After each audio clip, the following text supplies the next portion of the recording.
여러분 반갑습니다. 오늘은 트럼프 대통령 3선 도전 그리고 마가의 위대한 구상이라는 제목으로 말씀드리겠습니다. 트럼프 대통령 지금 연일 광폭 행보를 이어가고 있습니다. 관세 폭탄을 터뜨리는가 하면 멀쩡한 남의 나라도 미국 영토로 만들겠다라는 영토 탈취 선언도 서슴지 않고 있습니다. 미국 국내적으로는 이민자 추방, 심지어 합법적인 영주권자까지 추방하고 또 다른 나라를 향해서는 외교적 개입, 특히 우크라이나에 히토류 내놓아라 이런 정말 듣도 보도 못한 상식 밖의 파격 행보를 이어가고 있는 것이죠. 이와 관련해서 일부 인사들은 미국에는 대통령 임기가 있는 거 아니냐, 트럼프가 아무리 지금 요란해도 나이도 많고 임기도 있는 거니까 정권 반년 정도 50% 정도 반환점을 돌면 내년이나 내후년에는 이미 순치된 보통의 대통령으로 돌아갈 것이다 라고 낙관적으로 보고 있기도 합니다. 자, 그러나 그게 간단치 않은 것으로 보입니다. 자, 트럼프 대통령이 3선 의지를 지금 거듭 밝히고 있거든요. 한 번 더 하겠다는 겁니다. 지금 트럼프 대통령의 임기는 2025년 1월 20일 날 시작해서 2029년 1월 20일 날 끝나는 것으로 되어 있습니다. 그런데 다음에 한 번 더 출마해서, 자, 선거는 2028년에 하게 돼 있죠. 짝수해입니다.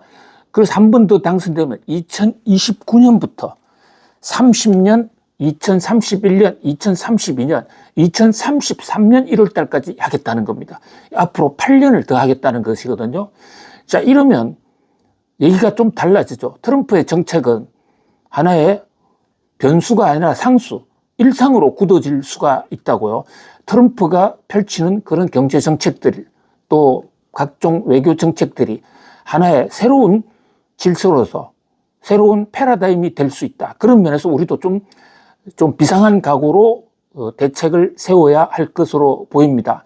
자, 트럼프 이전의 시대에 미국 사람들, 미국의 정책들을 한마디로 표현하면 저는 이 우아한 위선의 시대가 아니었냐. 그러니까 겉으로 보면 매우 아름답습니다.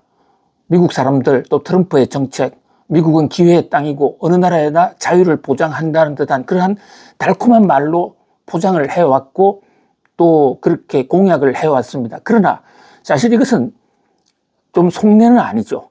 속으로는 결국 미국 이익주의, 미국 국가 이익주의, 자신의 이익을 앞장세우면서도 겉으로는 적어도 체면은 차렸다. 그런 면에서 우아한 위선의 시대, 이렇게 정의하고 싶습니다. 그럼 트럼프는 뭐냐? 자, 트럼프와 트럼프 이후의 시대는 아주 솔직하다, 정직하다, 있는 그대로 다 얘기해요. 위선이 없습니다. 싫으면 싫다. 그리고 때리면 바로 관세 폭탄. 이런 식의 그냥 있는 그대로를 쏟아내고 있는 것이죠. 그런데 그 쏟아내는 내용은 야만적인 거죠. 그래서 저는 트럼프 시대의 특징, 한마디로 하면 정직한 야만의 시대다. 자, 정직하면 겉으로는 정직하다는 것 자체가 다른 사람한테 부담을 줄 수도 있다. 이게 정직한 야만의 시대인데요. 한마디로 자기 느끼는 대로 있는 그대로 행동한다. 이게 바로 정글의 시대가 오는 겁니다.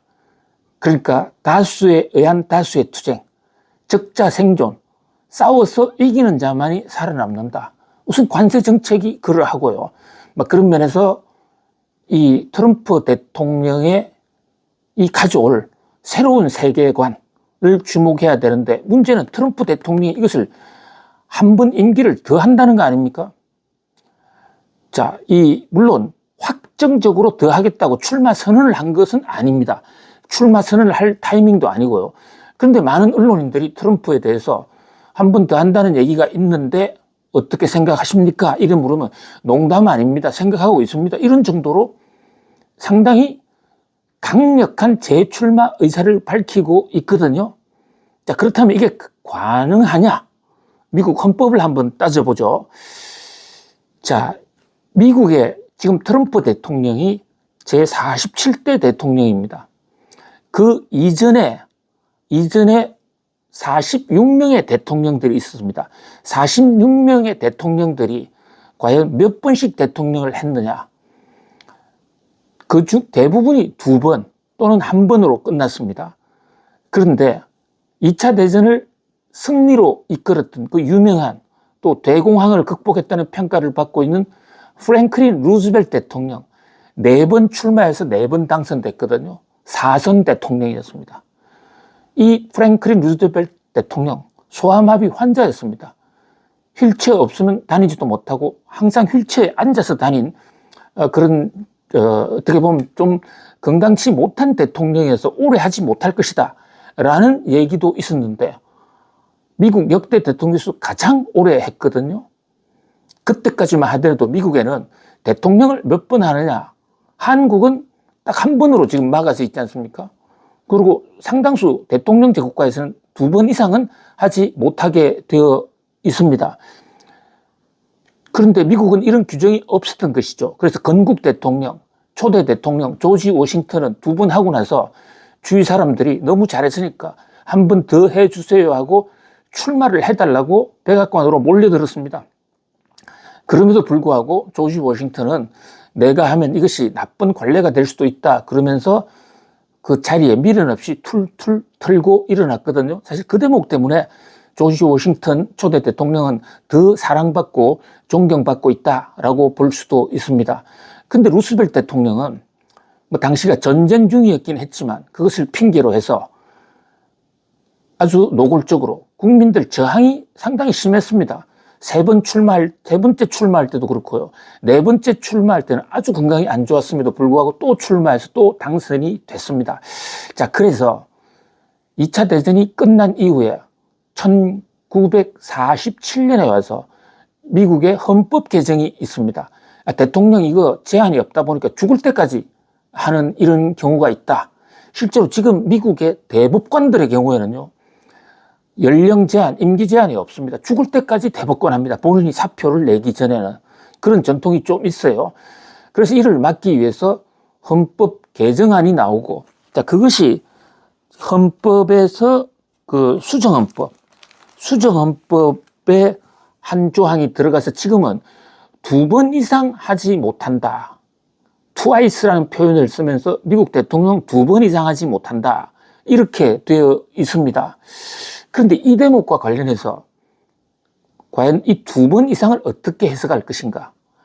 이를테면 트럼프 대통령처럼 1번 하고 재수하고 돌아온 사람이 다시 임기를 시작할 때 그때 연달아 2번 할 수 있느냐 없느냐, consecutive twice냐 아니냐, 이 대목에 대한 지금 해석이 엇갈리는 겁니다.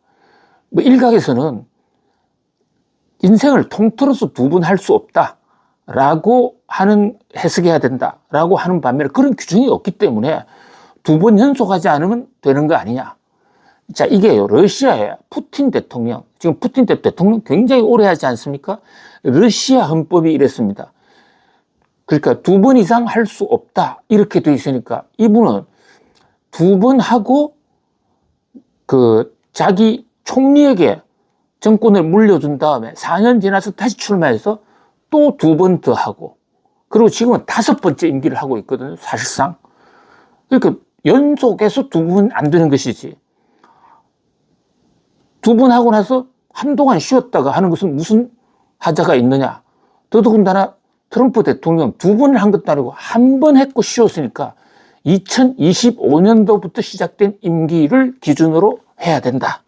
이렇게 지금 주장하고 있습니다. 자, 그렇다 보니까 야당인 민주당에서 이거 안 되겠다. 트럼프 대통령의 3선만은 막아야 되겠다. 이 지긋지긋한 세상 빨리 끝내야 되겠다. 그래서 지금 헌법 개정안을 발의하고 있습니다. 공화당도 헌법 개정안을 발의합니다. 공화당은 아예 2번 연속하는 것은 불법이다 라고 못을 박는 그런 법을 올렸습니다. 이것은 트럼프 대통령이 한 번 더 출마할 수 있게 해주는 법이고요. 민주당에서 나오는 법은 한평생을 통틀어서 2번 이상 할 수 없다. 이건 트럼프를 막는 법이죠. 자, 미국의 헌법은 어떻게 과연 개정될까? 미국도 헌법 개정이 엄청나게 많았습니다. 근데 우리나라는 헌법을 개정하면 처음부터 조문부터 다 개정하는 완전히 턴키 베이스 개정 방식을 취하거든요. 그 기존에 있는 것은 왕창 무시하고 처음부터 끝까지 전문부터 1조, 2조 전부 다 고치는 그런 헌법 개정을 해왔습니다. 그런데 미국은 그런 방식이 아니고 기존에 있던 법을 그대로 살려두고 수정헌법이라는 거 하나를 추가하는 방식으로 원포인트 또는 뭐 투포인트 이런 방식의 개정을 하는 것이죠. 그 지금 미국 대통령을 2번 이상 할 수 없다는 그 조항도 수정헌법 25조에 들어와 있거든요. 자, 그런데 어쨌든 원포인트 개정도 굉장히 많았습니다. 미국도 헌법 개정이 많았다는 거죠. 자, 근데 미국에서 헌법 개정하려면 어떻게 하면 되냐? 우리처럼 국민투표 없어요. 상하 양원에서 3분의 2만 찬성하면 헌법 바꿀 수 있습니다. 물론 전국 각 주 50개 중에서 4분의 3, 75%가 각 주법에 따라서 비준은 해줘야 됩니다. 그래서 간단치는 않은데 그동안에 미국의 헌법 개정은 수도 없이 많았습니다. 따라서 사실 우리나라보다는 헌법 개정이 더 쉬울 수 있다. 왜냐? 원포인트만 바꾸게 되고 원포인트에 관해서는 미국 여야의 합의를 도출하는 국민적인 국민투표가 없어도 된다. 뭐 그런 점에서 헌법이 개정이 될 수는 있습니다만 그러나 3분의 1을 확보한다는 거 그렇게 쉽지가 않거든요. 그래서 헌법이 개정이 만약에 안 된다면 앞으로 4년 이후에 자 지금으로부터 4년 이후인 2028년에 가서 또 트럼프가 출마할 수도 있다. 자 그런 면에서 트럼프가 지금 펼치고 있는 이 세상, 이 원대한 꿈이 더 지속될 수도 있다. 이 대목을 우리는 좀 조심해 볼 필요가 있고요. 서로 트럼프가 안 되더라도요. 지금 미국은 공화당 일색입니다. 의회도 공화당이 완전히 장악하고 있고 트럼프 이후에 또 펜스 부통령 같은 사람이 오면 트럼프보다도 훨씬 더 오른쪽으로 훨씬 더 많이 가 있거든요. 뭐 그런 관점에서 포스트 트럼프는 트럼프보다 더 트럼프다울 수가 있다. 그런 면에서 이제 아주 그 우아한 위선의 시대는 갔다. 정직한 야만의 시대, 적자생존의 정글의 법칙이 지배하는 정글 사회가 온다. 거기에 따라서 우리가 좀 대처할 필요가 있지 않나 이런 생각을 해봅니다. 여러분 오늘도 감사합니다.